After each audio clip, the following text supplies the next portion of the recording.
Welcome to the Abridged Presidential Histories with Kenny Ryan, episode 32D, a fireside chat on FDR and the press with Harold Holzer. I'm excited to welcome Harold Holzer back to the show today. Harold is the director of the Roosevelt House Public Policy Institute at Hunter College in New York City. He's the chairman of the Lincoln Forum, and he's the author of The Presidents vs. the Press, the endless battle between the White House and the media from the Founding Fathers to fake news. Harold also recently appeared on the CNN docuseries Lincoln, Divided We Stand, and he has previously joined me to talk about Lincoln and Theodore Roosevelt, how they've worked with and used the press. So now we're back to talk about Franklin. Harold, welcome back. Thank you, Kenny. It took you a long time to come back to FDR, but I'm grateful that you did. Of course, we can't leave out FDR and his fireside chats. Let's dive in. So FDR, he was elected president in 1932. What was the state of American media at the start of the Roosevelt presidency? Is this an era of party newspapers? Were there party radio stations? What's the media landscape look like? It's a great question to go back and remember that. So on the newsprint side, and of course that's very, very important, there are still what we would call Republican dailies and Democratic dailies, but the perspective, the news coverage in these papers is really much straighter and more down the middle than in the 19th century, when Republican papers and Democratic papers just lambasted the opposition in the news as well as the editorial columns. But with papers like the Chicago Tribune and the New York Daily News, they did not disguise their antipathy for FDR, even when he was governor. They were Republican owners. They were descendants of the same editors, at least in Chicago, that had known Abraham Lincoln and supported him. But by the 1930s, they had become very conservative. They didn't want the New Deal. They didn't want the incursion of the government into the health of the economy. So I would say, back and forth. And we can come on partisanship, but we can come back to it when we situate FDR back in the White House, because I have more stories. On the subject of radio, which you would be very hot for, by the way, just saying, because there were some people who were hot. Roosevelt was kind of cool, which made him interesting. It was a perfect moment for FDR, because the man and the media met. Radio was just networkizing in the early 1930s. So it wasn't a different local radio station that had nothing, doing local disc, what we would call a disc jockey, or, covering a local orchestra and singer, or a man in the street. Well, by the way, they did. I'm just thinking of one of my favorite jazz singers, Peggy Lee. In 1937 or so, she was singing for a Minneapolis radio station. Nothing else. That's what her gig was. Yeah. So anyway, networks are coming together. So now you have the CBS radio network, the NBC radio network, Westinghouse, so that when a politician goes on the radio, he really is speaking to the entire nation at the same time. And were these radios, are they down the middle kind of radio stations, or are these also partisan in any way? No, I would say the radio stations are down the middle. I would say they got together not for purposes of spreading a political message, but for purposes of spreading Jack Benny and Burns and Allen and Bing Crosby, and making money from these huge film stars who were concurrently doing radio programs. And that's where the money was. It was in entertainment, not in FDR or anybody else interrupting, Amos and Andy, which was a big, maybe racist, but it was huge in this period. Right. And it was an entertainment-driven medium. But, they did the news on the hour. They rang a couple of bells and they did the news. There you go. Pavlovian, very Pavlovian. Yes, absolutely Pavlovian. And so you talk about how FDR is made for this moment, and this might be reflected kind of my next question in the 2021 C-SPAN Presidential Historians Survey. This is basically the consensus ranking of presidents among historians. It's Right. conducted every time there's a change of administration. It's Exactly. a survey you participated in. In the last edition, Franklin Roosevelt rated first of all of them in public persuasion. So how did FDR earn this first place ranking in that? Well, I didn't realize that, by the way. I'm glad you told me. I mean, I've always voted in this poll, and I gave him the highest marks. But I'll tell you my dirty little secret in this poll. Um, this was the first time that Donald Trump was in the poll, Right. Yes. Yeah. and people have said to me, why wasn't he the worst president ever? Why wasn't he last? I think he was third to the last. Um, I think he was beaten out for last by Andrew Johnson and James Buchanan, maybe Warren Harding too.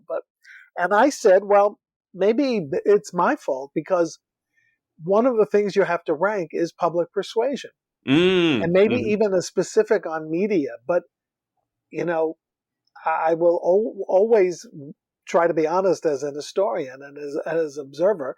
He, like Roosevelt, became a master of a new communications medium, Twitter, or whatever social media he was on, even than Obama, who introduced Right. social media to the White House. And he was um, a brilliant communicator. Trump. Anyway, that doesn't answer your question, but Roosevelt was great with newspapers, great with newspaper men. He convinced photographers, and that's part of communications, visual communications, never to focus on his disability. Right. There are 3 or 4 surviving photographs of FDR in a wheelchair. Hmm. And I think of the 4, 2 were taken by the family and 2 were taken by the press. One of the photographers was actually kicked out of the White House Photographers Corps because it was after World War II, so they weren't allowed to. Wow. There was no official ban on saying the president was disabled. Sometimes preventing a message is as brilliant a communication device as writing a message large and getting it out there. I used to tell my employers, um, when you do my annual review, I used to say this when I was the head of communications for the Metropolitan Museum of Art. You don't tell it to politicians for whom I've worked to, but I used to say, remember to judge me not just on the stories that I've gotten, but on the stories that I've prevented. Yeah. Yeah. They always say, well, how do you calculate? I mean, how do you do the statistics? And I say, I know I should keep a better record of that, but you can't. You just have to know it's happening. And they did know. And for Roosevelt to block that big story for so many years is a master communication stroke. The press, the newspaper men loved him.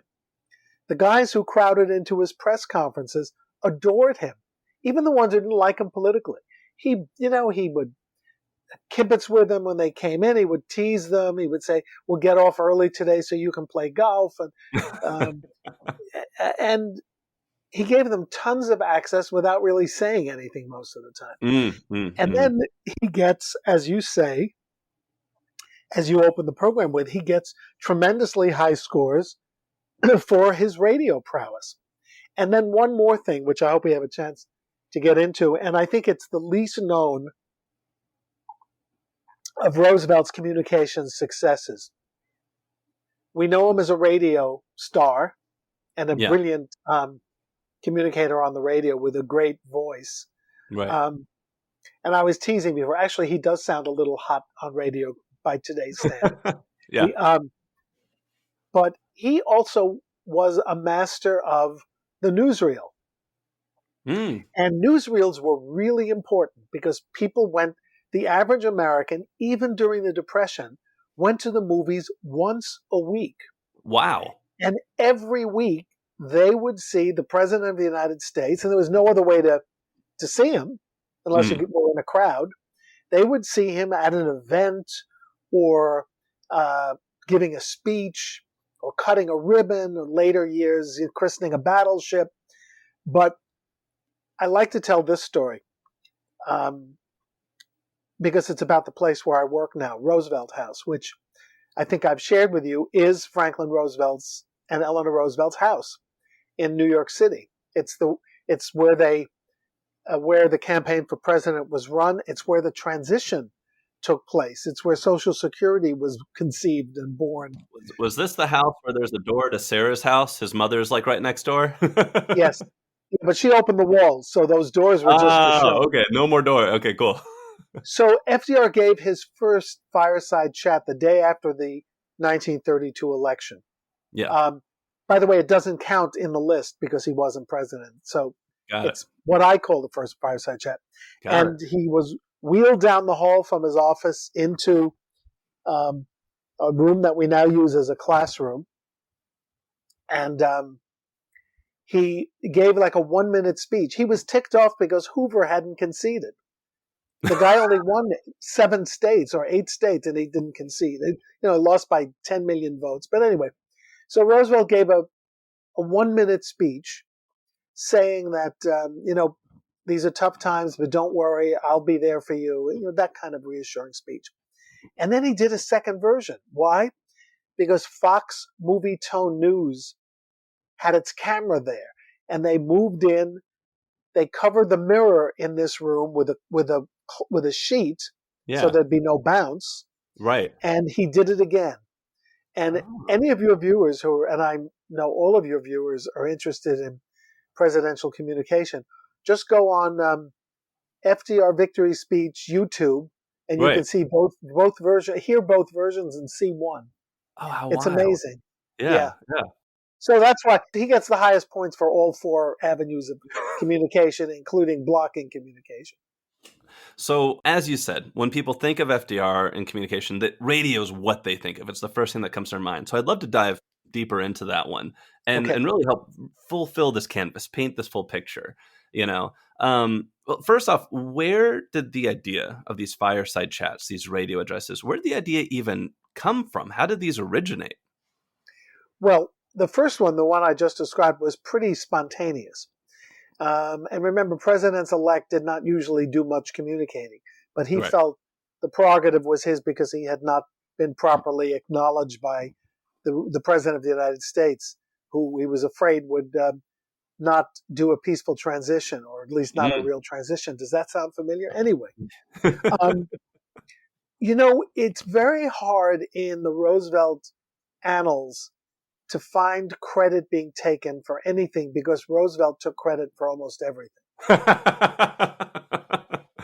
So I would give the credit to his brilliant press secretary, Stephen Early. Early was a Southerner, descendant of a Confederate general. More on that later when we talk about whether blacks had equal access, black reporters had equal access to Roosevelt. Spoiler alert, they didn't for most of his presidency. But so Early and his brain trust, Harry Hopkins, Sam Rosenman, who wrote a lot of the early fireside chats. And remember, they were not conceived as chats so much as speeches. They were pretty carefully prepared. Yeah. Roosevelt was he was nervous. He was never nervous with the press. He was nervous about the fireside chats. So we have eyewitness reports that he fumbled with his cigarette and his lighter and his stuff on his desk right before the mics went hot. He also had an audience of journalists in the room the first few times he did it. And the first chat, again, it was not just to say howdy. It was because there was a bank crisis and he was closing the banks. So he said, I want to talk to you today about a very serious subject, banking, which was a mystery to most people. And, it's a mystery to me, even now. And that's why he called himself Professor Roosevelt or Dr. Roosevelt. He was instructing people. He was caring for people. So, and I'll tell you one other token of the seriousness with which he took it. This is a little known story I found out when I was reading deeply into all the guys who were there. And I say guys, I don't mean to sound informal, but Eleanor was the only woman who was always there. Frances Perkins sometimes was. But FDR had a capped front tooth not front, but like just to the side of the front. Sure. And he believed that when he was on radio, he lisped a little bit, just a tiny Huh. bit. Nobody really heard it, but he did. Right. Right. So right before the fireside chat, he would pull the tooth out of his mouth Wow. and put it on his desk or his table. Then when he was done, he would put it back in his mouth. We don't have any film of it. So that's the background that I can give you. So you mentioned that these were very carefully crafted. Were the fireside chats things that FDR wrote himself, or was he working with Early, or did he have speechwriters? How'd they come together? Speechwriter drafts, Roosevelt hand edits, or threw it in their face and say do a second draft. But he read them. He read them. Yeah. He didn't chat. He performed from a script. So yes, they were very carefully done by the White House speechwriters. And in 1940, late 39, early 40, the Pulitzer Prize-winning playwright Robert E. Sherwood comes on board the staff, fresh off winning the Pulitzer Prize for the play Abe Lincoln in Illinois. So he brings a kind of, a playwright's voice for dialogue, and you see a little bit of an elevation. I will tell you one remarkable fireside chat, and we're only talking about 36 in 12 years. This is not, Right. People who lived through it, and I'm happy that I got to talk to my parents about FDR while they were still here, because I even think we talked about fireside chats long before I did this book, but they thought he was on the radio every minute. And he was. He was, in a sense, because they also covered, the State of the Union, which he put on radio and speeches, but there are only 36 of these. We know for sure that he wrote one, and it may be the most, well, there are three really famous ones. The first one, the banking one, and then the second one was when after Pearl Harbor, the U.S. started enduring brutal defeats in the Pacific. Right. And Roosevelt wanted to tell the American people, it's going to be really rough. We're going to have a lot of bad news. Yeah. But I want you to know what this is about and why we're going to stick it out in the Pacific. And he had told people at the last fireside chat, I'm going to be on in a few weeks. I want you to buy a globe or a map or an atlas of the Pacific so we can go through this. Within days, there was not a map or a globe or an atlas to be had in the United States of America. And he came on and he said, now go to your map, go to longitude 30. People couldn't do it today, but they did it then. Latitude, and I'm making it up. And that little island, that someday, the Japanese are on that island, and someday we're going to dislodge them. They won't know when. Anyway, he did Professor Roosevelt, right? That was one of the most famous. That's Doris Goodwin's favorite. That's a good one. That's a good one. But the one that we know he wrote totally by himself was for D-Day. Now, he had done one a week before about the invasion of Italy. And he usually didn't do them every week, obviously, if there were 36 in 12 years. Right. But he went on and he said, I want to devote this, I'm paraphrasing here. As I speak, with God's help, the troops of General Eisenhower and the troops of our allies have landed on Normandy, and they are beginning the long fight to win Europe back from Hitler. I want today to just offer a prayer, and it was called the D-Day Prayer, and he had written it. People forget that Roosevelt was a serious churchgoer and a serious believer, and he read his prayer. It's quite beautiful. Also, something else worth Googling. Yeah, you're getting a lot of Google material. Yeah. Kenny, all of FDR's fireside chats are online. Yeah. You just go to FDR Presidential Library and then go to fireside chats. And if you want to pick any of the three I've mentioned or Some I've not mentioned. They're Yeah, really just go amazing. out and buy a map or a globe first and Yes. check them Yeah, out. for that one. Or buy a how-to of the banking system. There you go. There you go. As we speak, some bank had a problem somewhere in the United States, and the stock market is practically crashing for a change. So, yeah, I don't understand it all either. So next question about these fireside chats. Were these live or recorded? And did he like time them strategically for time zones, you know? Great questions. I wish I knew. He did them late on the East, Okay. on the East Coast. So he would do them at about 10 o'clock. Got it. So, as I recall, so they were prime time everywhere. And Um, yeah. and yeah, and they were live. They were definitely live. That's why he was anxious. There was a guy in the back. Yeah, I buy that. Absolutely. By the way, he did not think of the term fireside chat. Oh. And I've forgotten the name of the reporter. I apologize. But one of the reporters from one of the radio networks who was in the room for the first one said, and the reason is the same reason I called the Roosevelt House pre-inauguration one a fireside chat. He was in front of a fireside. So that's what Oh, qualified. In got the it. map Got it. room. In the map Yeah. room of the White House. So he did not time them, to answer your last question.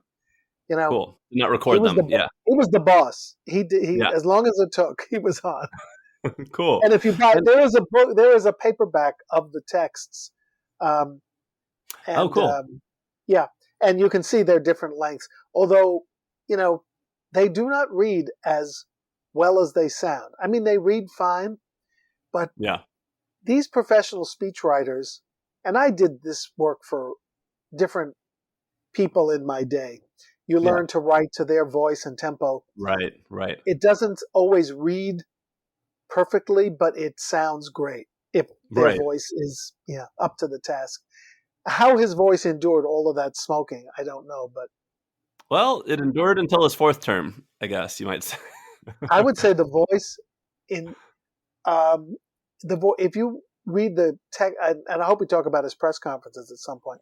Yeah. He was still going strong a few days before he died. He may have been emaciated. He may have Right. been tired. He may have been, dying, but Right. he was still in great form. His last press conference, he was supposed to share with the president of the Philippines. He brought him to the press conference. This was down in Warm Springs, Georgia. And he had come back recently from Yalta. So he was a tired Yeah. man and a Yeah. sick man. And he said, I'm here to introduce the president of the Philippines. And then he talked for 30 minutes. He never gave the guy a chance. He didn't say a word. It was like Trump introducing Dr. Birx or Dr. Fauci. They didn't talk. How many Americans would FDR reach with these addresses? And out of was he reaching half the country, 80% of the country? Yeah, it was. And again, I forgot what the analog to the Nielsen's is in the radio world, but I would say it was about as deep a penetration as anything, as higher. He used to joke with the entertainers like Crosby and Bergen and McCarthy, the ventriloquist and his dummy, that he was the highest rated radio performer in the United States. People listen. It was between shows, and it was usually on every network, and Yeah. people kept the radio on for background or for their favorite shows.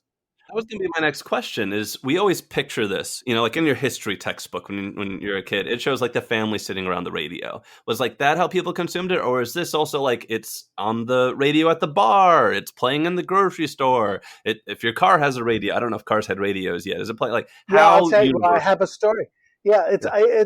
I'm not sure about the store, but I'll tell you that when my parents were married in 1948, before they got a TV that year, but they Yeah. also went to the appliance store to look at TVs.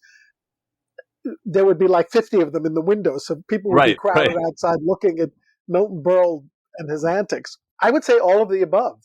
I don't know if the bar crowd quieted down. It's not like watching a ball game, because Right. people can yell and scream during the ball game and just do the visuals. Right. But and what a lost thing it is for a family to sit together. We stopped doing that in the 1960s when we got individual TVs. The kids got their own TVs. you couldn't get a transistor radio and hold it to your ear or use an earphone in those days. Radio was one of the biggest pieces of furniture in your house. And in many instances, it was a giant console that came with a record player, or a Victrola, as they used to call it, which was a brand name, but they called it it's RCA Victor brand name. But here's a story about, well, I'll give you two. Philip Roth, the novelist, who grew up in Newark in the early war years. In the summers, he was outside playing ball with his friends. But he said he always heard Roosevelt's fireside chats because it was summer and the windows were open. So if he was playing in front of his tenement or in front of somebody else's tenement, the first floor windows were open because of the heat. So he always heard Roosevelt's voice. But here's a story about another writer, Saul Bellow, his great competitor among Jewish novelists of the 60s and 70s. They were real rivals. So Bellow is from Chicago, and he's a little older, I think, than Roth. And he worked for the WPA. He was in the WPA Writers Project. So he was a real an adult Roosevelt aficionado. And one day he's in a taxi, so he must have been doing well, on a crowded boulevard in Chicago in the sweltering summer. I sometimes think that he and Roth were listening to a fireside chat in different parts of the country at the same moment. Right. And yes, he's listening in a taxi on the radio. And this is, not to billboard this, but this is my absolute favorite story about a fireside chat. Yeah. It's just so hot, and the traffic is not moving, so there's no breeze coming into the cab at all. So he just pays the driver. He's so overheated that he says, to himself, all right, I'll miss the fireside chat. I just can't bear it anymore. It's unbearable in here. And he walks the rest of the way down, must have been Michigan Boulevard or some big avenue. He never missed a word of the fireside chat because every car in the traffic jam had its window open and its radio on. So the voice of Roosevelt was always there out of car radios too. That is wild. That's an awesome story. The last questions I have on fireside chat, so then we'll start to broaden again on like different aspects of FDR in the media, is where did FDR pick up this skill set for the radio? And also, what about radio made it so particularly effective? And you might have been hinting about the fact you could walk down the street and you hear it everywhere you go. But where did he pick up the skill set, and what made it such an effective medium? Well, don't forget, radio was a phenomenon at this point. Yeah. It's, like TikTok to kids. It was the thing. I mean, first movies started to talk in broadly in 1928, 29. Then Roosevelt comes in and you could see him in the newsreels, and then picture him and hear him on the radio. Radio is broadening its appeal. People are buying. I think one of the statistics that I don't have at the tip of my fingers but is relevant is that, something like 2 million Americans had radios in the late 20s and 40 million people had radios by 1933 or 4. Wow. And even though they're still going to the movies once a week, whereas I mentioned they can't get away from FDR either because it's a double feature plus a newsreel plus a cartoon usually. So radio was crucial. FDR knew this when he was governor, and in his last term in Albany as governor of New York, so the last term would have been 1931 to 33. He didn't do much in 32 because he ran for president, but he would do radio broadcasts from Albany. There are records of them. So he was already onto the fact that it was a way to communicate. And of course, as much as I've talked about the skill set and the appeal, I haven't yet mentioned, and this is key, it's not just that radio gives you, instant traction and instant celebrity and an instant and broad way to communicate. It was a way for Roosevelt to get past the press, to go around the press and above the press, to circumvent the need to filter his message through journalists. It was just Roosevelt directly to the people. And he was the first president to do that. press conferences had occurred, although they were more formal. Hmm. But until Roosevelt, nobody had gone directly to the people without the newspapers. And Kennedy famously would do it on TV, and with his press conferences, and Obama and Trump. And it's sort of interesting that we're in a period now where all of that is contracting because Biden doesn't go out much, doesn't talk much, uh, extemporaneously or for the press. So it's like anti-intuitive or counterintuitive. But part of it, a big part of fireside chats and the radio was, I don't need to beg the reporters to do it my way. I just do it my way. And then they have to cover my radio broadcast. So aside from his fireside chats, you mentioned that several other ways that FDR was excellent at communicating with the American people. Great relationships with the press, really good use of newsreels. Let's dive deeper into those. What made his approach so effective with the newspapermen? How was he able, and what did he get out of it? Well, first of all, I think they appreciated the fact that he opened up the press conference notion. So Woodrow Wilson, for whom he worked, by the way, as Assistant Secretary of the Navy, was the first president to hold formal news conferences. But he was so grim, so austere, and so formal that the press took an instant dislike to them, to the press conferences, and to him. Particularly when he said, I want you to use these boys I want you to come here and tell me what the country is thinking. I need you to do that. It was like a patriotic appeal to which the journalist basically said, the hell with you. We don't work for you. We're here to tell the country what you're thinking, not to tell you what the country is thinking. Yeah. Also, Wilson required that all of the questions be written out in advance. Sure. Yeah. Which was the case right up until Roosevelt. So the first thing that Roosevelt did was he was spontaneous. He exposed himself to the reporters in that way, and they loved that. And he made it a game, really. And the doors would open in his White House office, and he also held press conferences in Hyde Park, Warm Springs, as I said, on battleships, at his summit meetings in Africa and Asia. But the doors would open and the journalists would rush in, and then the doors would close and be locked. And they would have to sit there and stand. Most of them stood while he held forth for an hour. But I think one of the things that endeared him to the reporters was the frequency with which they had access. 998 news conferences. That's an average of almost 2 a week.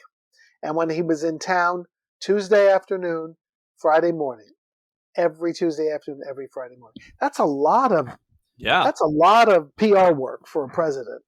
Yeah. No one's ever done it before or since. But so that made him appealing. And, whatever your politics, FDR was an appealing character. I mean, yes, he was a Hudson River aristocrat. He talked like an aristocrat. Yeah. I don't know what it is about him. And, the people who were closest to him thought he was not a very nice person. Historian Jeff Ward, who's a friend of mine and who's written 2 books about him, says, basically he wasn't nice. He wasn't, didn't take care of his friends the way they might have expected a president to. And he was distant and he pitted people against each other. Kind of a puppet master president. But people who didn't know him very well loved him. He was not. He was, he also, early in the presidency, Eleanor said to the press, we're not going to use the tennis courts that TR built. He never wanted people to know that he played tennis because he thought it was too effete, but he did. He said, we're not going to use the tennis courts. Anybody in the press who wants to use the tennis courts, feel free. Just organize it among yourselves. Yeah. And then FDR played water polo with the journalists in the White House. Wild. In the White House pool. Yeah. He liked water polo. And because, he could do it. Right. Yeah. If a reporter lost a parent or a spouse, they got a note from Eleanor. They were often invited to a White House dinner, which was usually an off-the-record White House dinner, and not just a big dinner, but Yeah, let's come over. a family dinner, Yeah. which was pretty vile from what everybody reports. But and Roosevelt would mix the drinks himself every night. There are two ways presidents can deal with the press, and we've seen it in recent years. Either they're enemies of the people, as Right. Trump called them, or like with John Kennedy, you make some of them your best buddies, Yeah. as he did with the editor of the Washington Post and others, And Bradley? Bradley and others. Yeah. They were buddies. Yeah. And Roosevelt was very good at cultivating friendships among journalists.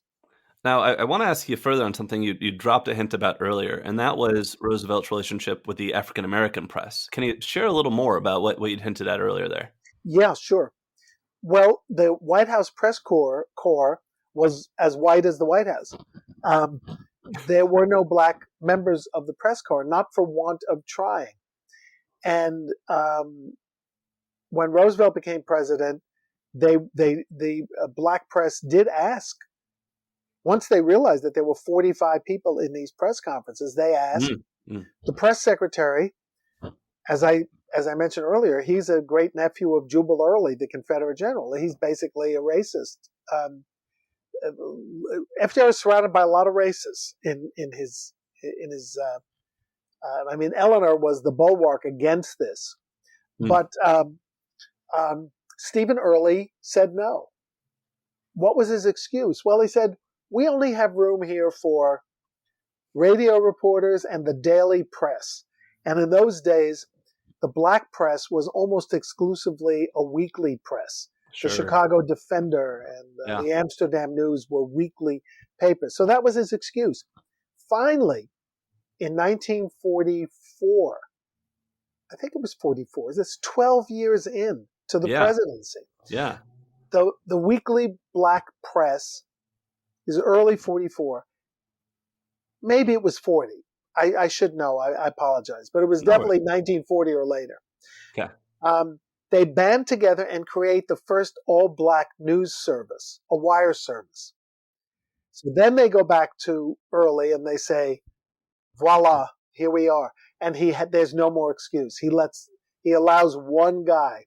And FDR is, very nonchalant, but very nice. There's a record, everything he said, even at the beginning of the press conferences, was taken down by shorthand. Sure. Even before he started. That's the most fun stuff to read that I would. He would say, where did you get that suit? How much did it set you back? $5? It looks stuff like that. While they were gathering in. And they brought this guy, Harry McAlpin, up to meet FDR. He said, I'm so glad to meet you. Welcome. I think you'll have a good time here. Something like that. Just, not what a great moment this is in history, but just welcome to the gang. It took an awfully long time. And then at the 1944 convention, and maybe that's why I'm confusing 44 and 40, the black press was not allowed to sit with the white press to cover the Democratic convention. Sure. And this is, Roosevelt is always straddling this issue because he has to keep and he wants to keep the solid South, which is a Dixiecrat South, which doesn't want a federal lynching law, which doesn't want Social Security to apply to domestic workers or farm workers, to keep blacks out of Social Security. I mean, it's brutal out there, but he needs the Dixiecrats. He needs those racist Southern white senators to be a solid block for him. And he needs them in the Electoral College, especially in his third and fourth terms. At the same time, we know that Roosevelt lost the black vote in his first run for president in 1932. The black vote was so loyally Lincoln Republican. And we know that Roosevelt had been plotting for years to get the black vote. And he said, we should have this vote for the Democratic Party. We should move it. He won the black vote in 36. The black vote has been Democratic for the last 85 years. And was that just a response to New his Deal efforts. being good for their community. Yeah, and really major efforts to sell himself to the black community. Even if he was withholding a great deal, he was also extending Yeah. things. And, he was creating jobs. Again, you have to be a master politician to make the Dixiecrats and the black voters happy. Yeah. Yeah. He That's thought there certainly. would be the edge in northern states once the Great Migration started out of the South, Mm, because FDR was also an extremely shrewd politician. yeah. Yeah. For So, but sure. in terms of giving black reporters access, not so much. All right, so we talked about radio, newspaper. Let's dive more into those newsreels. I imagine that would have had to be a huge production to be producing that much newsreel. Was this something that anybody had done before? Was Herbert Hoover in the newsreels, in the movie theaters also trying to get his message out? Or was this something new that FDR brought to the game? The other presidents had been in newsreels. There were newsreels um, of Woodrow Wilson. Mm-hmm. In silent. Wilson was a big movie fan. Yeah. Unfortunately, his tastes ran to Birth of a Nation, which Yeah. Yeah. his Yeah. buddy wrote, his Princeton buddy. But he was in newsreels. Even TR was in newsreels in 1912. Really primitive newsreels. Wilson's were actually better. And then, but they were silent films, so you saw them, stiltedly walking around. Always, I'll tell you one thing: you always saw the president throw out the first pitch Yeah. for the first Washington Senators home game. That was always a president's prerogative. But the sound didn't really come in newsreels until the end of Hoover's term, and FDR picks it up. So a lot of the things they do, they're covering events. Here's Roosevelt opening the Hoover Dam and or the Boulder Dam and making wisecracks about it.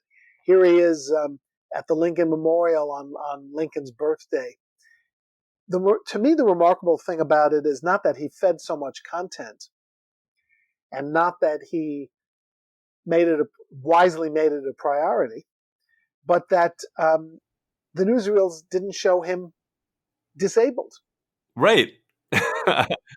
The same agreement goes as with the photographers. And when I did my book, I searched everywhere for an explanation. Where's the smoking gun? Did Roosevelt offer them, a free trip to Hawaii? Did he beg them? Right. I'll name a And state after you. yeah, name a state, Photographica. The answer is the two explanations I found were he had so much on his mind. He was trying to help the country. We didn't want to give him an added burden or a cause for anxiety. Or he was a nice guy. We didn't want to give him a hard time. But it wasn't just casual.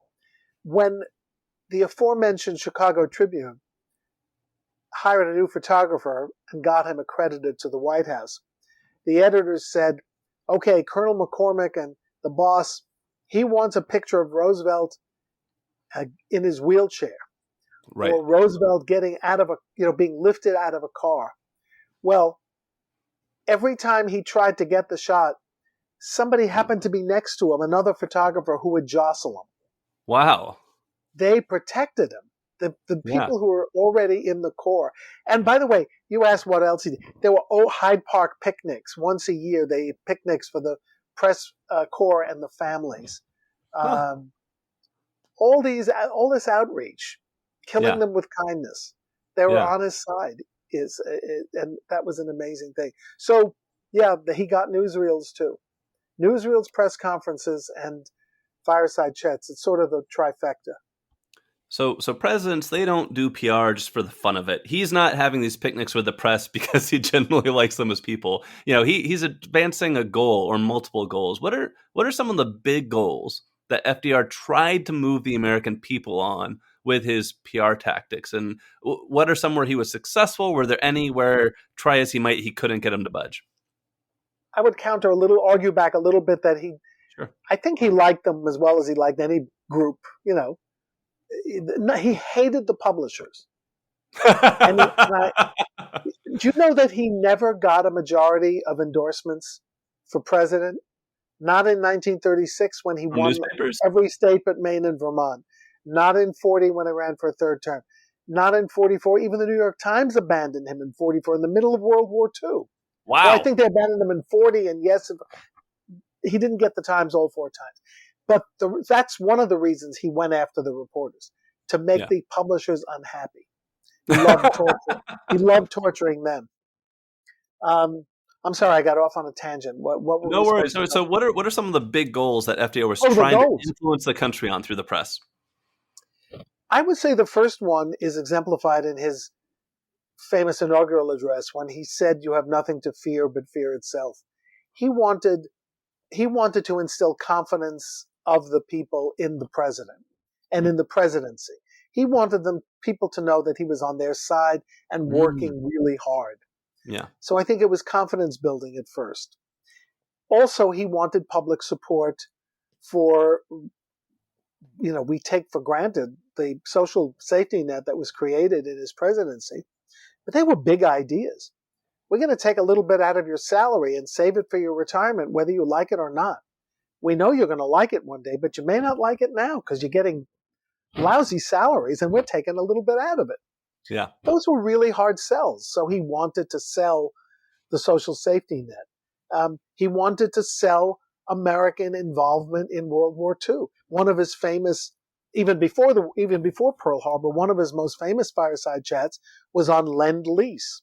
This concept that Henry Morgenthau had come up with, where we're lending out-of-date jets to, ships, jets. Sure. I'm thinking of Ukraine. Same business, right? Not in the war, but lending war material. You can borrow this. Give it back when you're done. Yeah, give it back in 5 years when it's even older and out of service. Hard things to sell. So, and then he wanted to sell American Day of Infamy Declaration of War speech is a radio address as well as an address to Congress. He has to get America behind him. And and also a peacetime draft. He had to sell the peacetime draft. Brilliantly, he got his presidential opponent to endorse it. If Wendell Willkie had said, "Are you kidding? I'm not endorsing a peacetime draft," I don't think Roosevelt would have won a third term. Wow. But Willkie was actually patriotic enough to do it. So where did he fail? Well, he tried very hard to use the press to sell the idea of expanding the Supreme Court once the Supreme Court started overturning New Deal programs as unconstitutional. And he tried to sell mandatory retirement for the Supreme Court. And that was a spectacular failure, maybe his biggest political failure. Not a bad track record for 12 years. How did FDR, what was his permanent stamp on presidential PR and media relations? Is there anything that he introduced that later presidents followed and that we can still see the echoes of his impact? I certainly think the charm offensive is his. And every president, unless you're like doing anti-charm, which is another tactic. The charm offensive is something every president tries to do. Try to go directly to the people, but you need the press to be there reporting on it. I mean, it's almost impossible today with talking heads and the 24-hour news cycle, but it's still something that Roosevelt taught us, and 90 years later, they're still doing it. Just the idea of being in front of everybody all the time. And I think even though Donald Trump wasn't doing a charm offensive, he learned from both despots and from FDR that you have to show yourself a lot. Remember, Trump was in the White House newsroom like 4 times a week. Are there any favorite stories about FDR and the media or the press that you haven't shared yet that you're just itching like, oh, wait, I really wanted to get this one out there, Kenny? Yeah, the ones that Kenny didn't ask about. Yeah, give me those. I would say things change a little bit in World War II. Okay. He becomes more uptight about sharing information with the press. Women come into the press corps. And I should say also, and I'm going to get back to World War II, but parallel to all of this happening, Eleanor Roosevelt has 300 of her own press conferences. Yes. Almost one a week for all women reporters. And she sometimes uses her press conference to influence policy. And Eleanor is also I mean, basically on civil rights Yeah. and extending broadly the New Deal things to people of color in the South. Eleanor is also a paid radio host. She's on a Lux Soap Hour starring Eleanor Roosevelt. It's kind of an early talk show thing. So you got Wow. these two people are everywhere. They Westbrook Pegler, who hated FDR, called Eleanor Boca Grande, which is also a town in Florida where I've spoken. You know what it means? In Spanish, it means big mouth.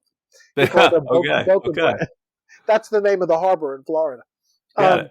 So the Eleanor factor, we cannot underestimate the Eleanor factor in Roosevelt family PR. Not to mention the boys who were like, they were movie stars. They were so handsome.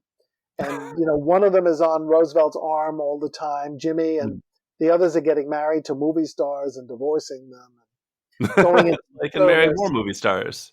So the other aspect I thought was worth touching on is in World War II is he basically says no comment a lot more in World War II. Sure. He's not giving away, it's loose lips sink ships. Yeah. Yeah. And so he harkens back to Wilson on another thing. Wilson created a committee for public information in World War One that managed propaganda Yeah. and censored loose lip news Yeah. stories. Yeah. Roosevelt does the same thing. Oh. He censors and he does propaganda.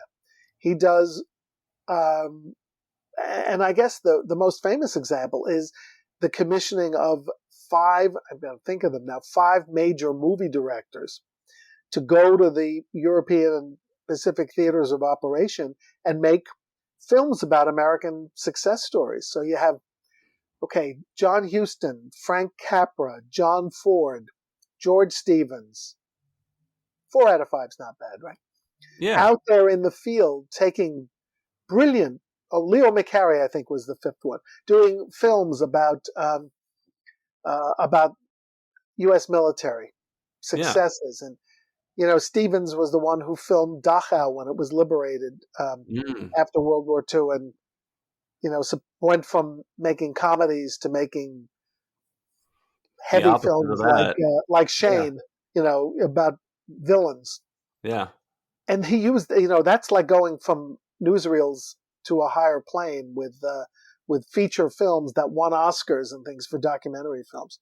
So, I think that's another part of Roosevelt is the control he exerts during World War II, both to get messages out and to withhold stories like D-Day until the last minute, which of course he had to do, right? With elaborate hoaxes.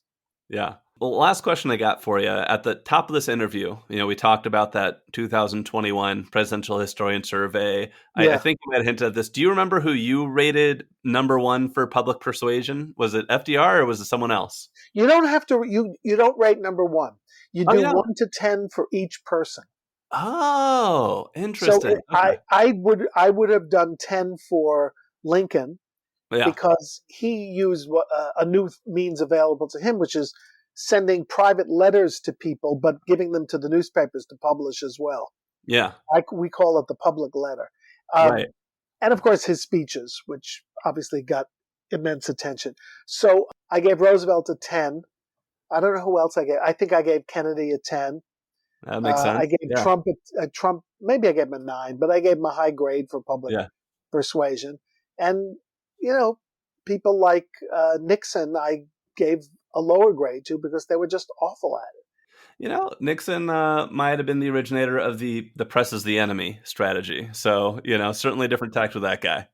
Absolutely. And it didn't bite him until the very end, but it did bite him in the end. Because the press, the idea of a journalist taking down a president, they live for that idea. Right. Well, it sounds like next time I have you on, it might have to be JFK in a year. And thank you so much. If you'd like to hear more from Harold, he has a number of books out there that you can read, including The Presidents versus the Press, The Endless Battle Between the White House and the Media, From the Founding Fathers to Fake News. Thank you for your time, Harold. As always, Kenny, thank you.